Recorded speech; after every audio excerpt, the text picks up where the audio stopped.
Día 3. ¿Qué guía tu vida? Vi además que tanto el afán como el éxito en la vida despiertan envidias. Eclesiastés, capítulo 4, versículo 4. El hombre sin propósito es como un barco sin timón. Un soplo, nada, nadie. Tomás Carlyle. Todos tenemos algo que guía nuestras vidas. Todos tenemos algo que guía nuestras vidas. Los diccionarios definen el verbo guiar como mover, conducir o empujar. Sea que conduzcas un automóvil, claves algo o golpees una pelota de golf, eres tú quien guía, empuja o mueve ese objeto en ese instante. ¿Qué es lo que guía tu vida? Quizá lo que te guíe en estos momentos sea un problema, un plazo o una exigencia. Puede que sea guiado por un mal recuerdo, un temor constante o una costumbre involuntaria. Hay cientos de circunstancias, razones y sentimientos que guían tu vida. A continuación te presento los 5 más comunes. Primero, a muchos los guía la culpa.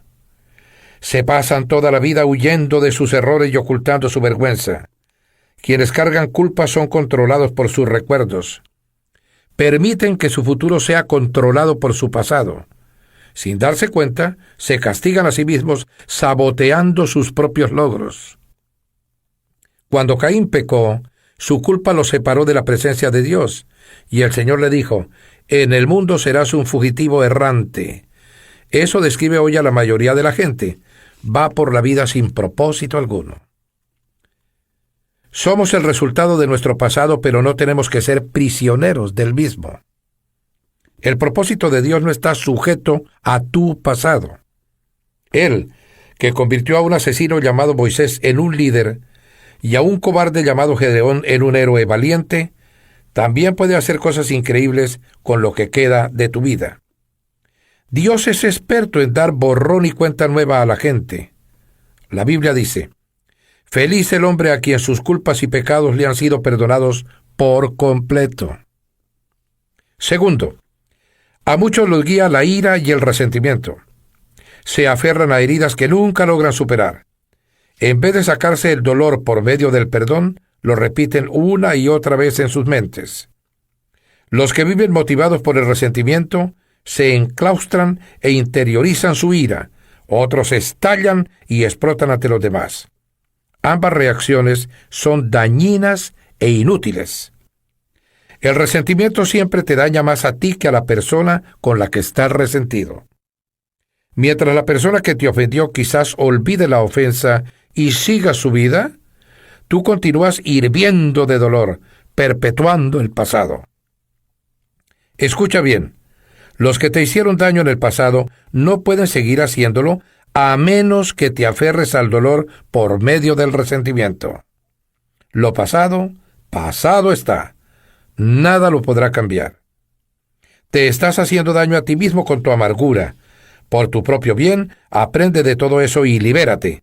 La Biblia dice: entregarse a la amargura o a la pasión es una necedad que lleva a la muerte. Tercero, a muchos los guía el temor. Sus temores pueden ser el resultado de una experiencia traumática, de falsas expectativas, de haber sido criados en un hogar de disciplina rígida o incluso de una predisposición genética. Cualquiera que fuere la causa, las personas condicionadas por el temor pierden oportunidades porque temen aventurarse a emprender cosas. Van a lo seguro, evitando riesgos y tratando de mantener el statu quo. El temor es un tipo de cárcel que tú mismo te impones, impidiéndote llegar a ser lo que Dios desea que seas. Debes reaccionar contra eso con las armas de la fe y el amor. La Biblia dice: la persona que ama no tiene miedo. Donde hay amor, no hay temor. Al contrario, el verdadero amor quita el miedo. Si alguien tiene miedo de que Dios lo castigue, es porque no ha aprendido a amar. 4. A muchos los guía el materialismo. El deseo de adquirir se convierte en la meta principal de sus vidas. Este deseo de querer siempre más se basa en la idea equivocada de que cuanto más tengas serás más feliz, más importante y vivirás más seguro. Pero los tres conceptos son erróneos.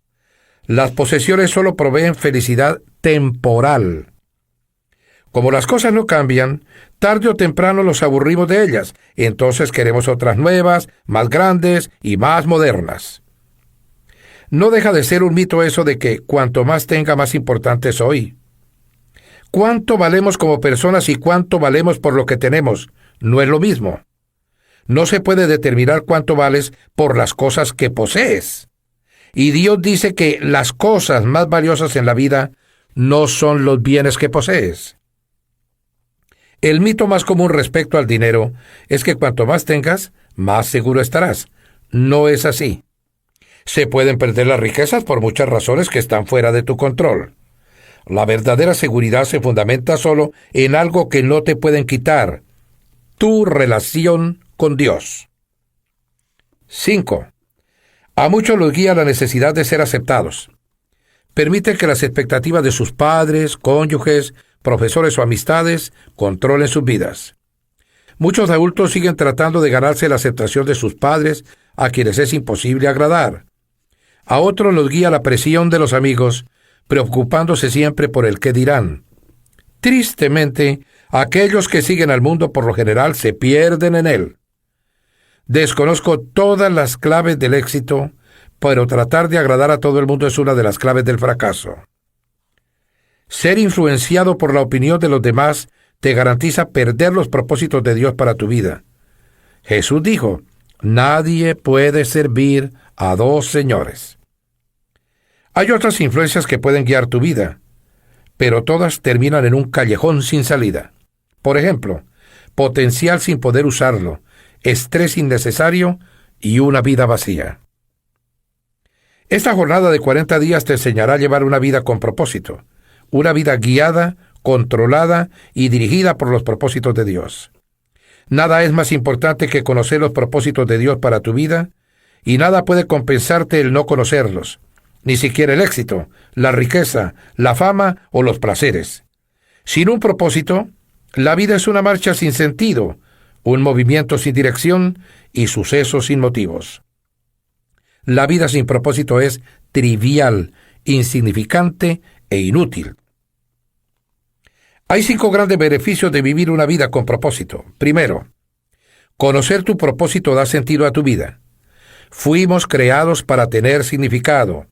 Por esa razón, los métodos que utiliza la gente para encontrarlo, como la astrología o los psíquicos, son absurdos. Cuando la vida tiene sentido, puedes soportar cualquier cosa. Cuando no lo tiene, resulta insoportable. Un joven de 20 y tantos años escribió: siento que soy un fracaso porque intento llegar a hacer algo, pero no sé qué es. Solo he aprendido a vivir resolviendo con lo necesario. Algún día, si descubro mi propósito, me sentiré como si comenzara a vivir. Sin Dios, la vida no tiene propósito, y sin propósito, la vida no tiene sentido. La vida sin sentido no tiene significado ni esperanza. Muchos que no tenían esperanza lo expresaron así en la Biblia. Isaías, por ejemplo, se quejó diciendo: en vano he trabajado, he gastado mis fuerzas sin provecho alguno. Job dijo: mis días se acercan a su fin sin esperanza, con la rapidez de una lanzadera de telar. Y también: tengo en poco mi vida, no quiero vivir para siempre, déjenme en paz, que mi vida no tiene sentido. La tragedia más terrible no es morir, sino vivir sin propósito. La esperanza es tan esencial para tu vida como el aire y el agua. Necesitas tener esperanza para poder salir adelante. El doctor Bernie Siegel descubrió que podía diagnosticar cuál de sus pacientes con cáncer podía sentir cierto alivio en el rigor de su enfermedad al preguntarle: ¿quieres vivir y llegar a los 100 años? Los que tenían un propósito claro y definido respondían afirmativamente, y eran los que tenían más probabilidades de sobrevivir. Tener esperanza es el resultado de tener un propósito. Si te has sentido desmoralizado, hay esperanza. Experimentarás cambios positivos en tu vida al empezar a vivirla con propósito. Dios dice: porque yo sé muy bien los planes que tengo para ustedes, planes de bienestar y no de calamidad, a fin de darles un futuro y una esperanza. Quizás sientas que estás encarando una situación imposible, mas la Biblia dice: al que puede hacer muchísimo más que todo lo que podamos imaginar o pedir, por el poder que obra eficazmente en nosotros. Segundo, conocer tu propósito simplifica tu vida.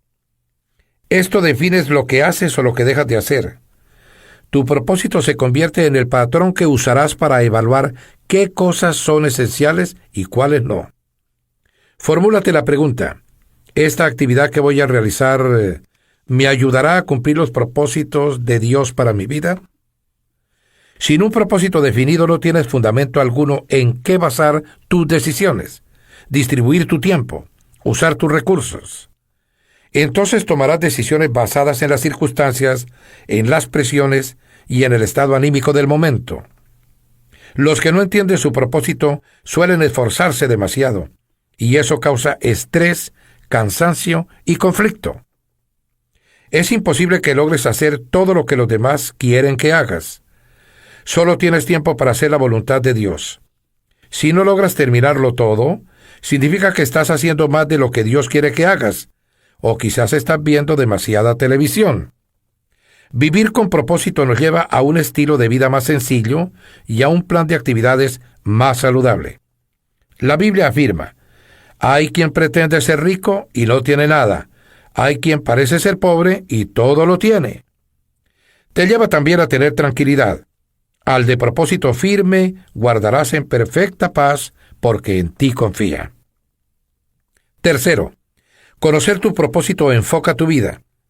Esto hace que dirijas todo tu esfuerzo y energía a lo que es importante. Te conviertes en una persona efectiva al ser selectivo. Es natural que las cosas sin importancia nos distraigan. Jugamos a la ruleta rusa con nuestras vidas. Henry David Thoreau observó que la gente vive una vida de desesperación silenciosa. Pero hoy, una descripción más exacta sería una distracción sin propósito. Muchas personas se asemejan a los giroscopios que giran con rapidez sin dirigirse a ningún lugar. Sin un propósito claro, seguirás cambiando de dirección, de trabajo, de relaciones, de iglesia y muchas cosas más, esperando que cada cambio pueda resolver la confusión o llenar el vacío de tu corazón. Piensas: esta vez quizás sea diferente, pero eso no resuelve tu verdadero problema, es decir, la carencia de enfoque o propósito. La Biblia dice: no sean insensatos, sino entiendan cuál es la voluntad del Señor. El poder de enfoque puede apreciarse con la luz. Un haz difuso tiene poco poder o impacto, pero puedes enfocarlo mejor concentrando su energía. Los rayos del sol, con la ayuda de una lupa, pueden ser dirigidos para quemar papel u hojarasca. Cuando la luz es enfocada aún más como rayos láser, puede atravesar el acero. No hay nada tan impactante como una vida centrada, vivida con propósito. Los hombres y mujeres que han hecho las más grandes diferencias en la historia han sido personas con un enfoque bien definido. Por ejemplo, el apóstol San Pablo propagó el cristianismo casi solo por todo el Imperio Romano. Una vida enfocada era su secreto.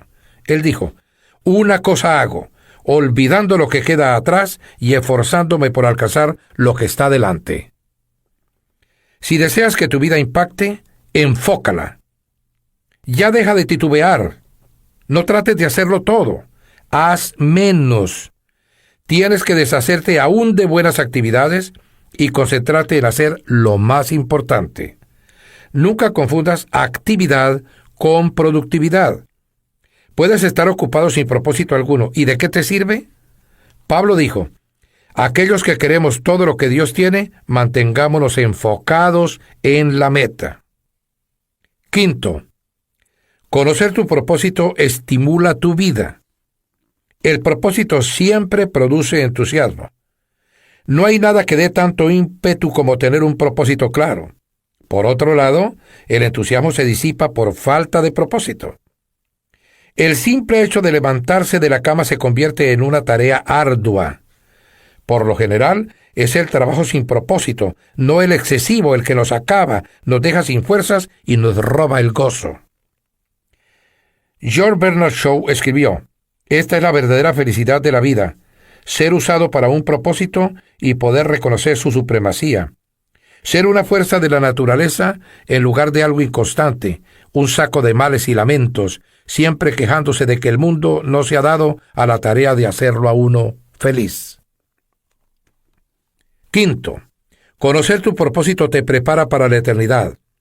Muchos se dan a la tarea de emplear toda su vida en crear en la tierra un legado duradero. Quieren que les recuerden después de muertos. Pero al final, lo más importante no es lo que otros dicen de tu vida, sino lo que Dios diga. Muchos no se dan cuenta de que todos los logros personales son superados tarde o temprano. Las marcas se rompen, la reputación se desvanece, los homenajes se olvidan. La meta de James Dobson en la universidad era llegar a ser campeón de tenis. Se sintió orgulloso cuando pusieron su trofeo en un lugar prominente de la vitrina de exhibición. Años después alguien se lo envió. Lo habían encontrado en un depósito de basura cuando estaban renovando el edificio universitario. James exclamó: cuando pase el tiempo, alguien tirará a la basura todos tus trofeos. Vivir para dejar un legado terrenal es una meta que revela muy poca visión. El uso más sabio de tu tiempo es que edifiques un legado eterno. No fuiste puesto en la tierra para ser recordado, sino para prepararte para la eternidad. Llegará el día que estarás ante Dios. Él hará un inventario de tu vida, un examen final antes de que entres en la eternidad. La Biblia declara: todos tendremos que comparecer ante el tribunal de Dios. Así que cada uno de nosotros tendrá que dar cuenta de sí a Dios. Afortunadamente, Dios desea que todos pasemos este examen. Por eso nos ha dado las preguntas con anterioridad. Al leer la Biblia, podemos imaginar que Dios nos planteará dos preguntas decisivas. Primera, ¿qué hiciste con mi Hijo Jesucristo? Dios no cuestionará tu trasfondo religioso ni tu inclinación doctrinal. Lo único que tendrá relevancia será si aceptaste lo que Cristo hizo por ti y si aprendiste a amarlo y a confiar en Él. Jesús dijo: yo soy el camino y la verdad y la vida. Nadie llega al Padre sino por mí. Segunda, ¿qué hiciste con lo que te entregué? ¿Qué hiciste con tu vida, dones, talentos, oportunidades, dinamismo, relaciones y recursos que Dios te dio? ¿Lo gastaste todo en ti mismo o lo usaste para los propósitos para los que Dios te creó? El objetivo de esta serie es prepararte para esas dos preguntas. La primera determinará dónde pasarás la eternidad. La segunda determinará qué harás en ella. Al concluir esta enseñanza, estarás listo para responder ambas preguntas.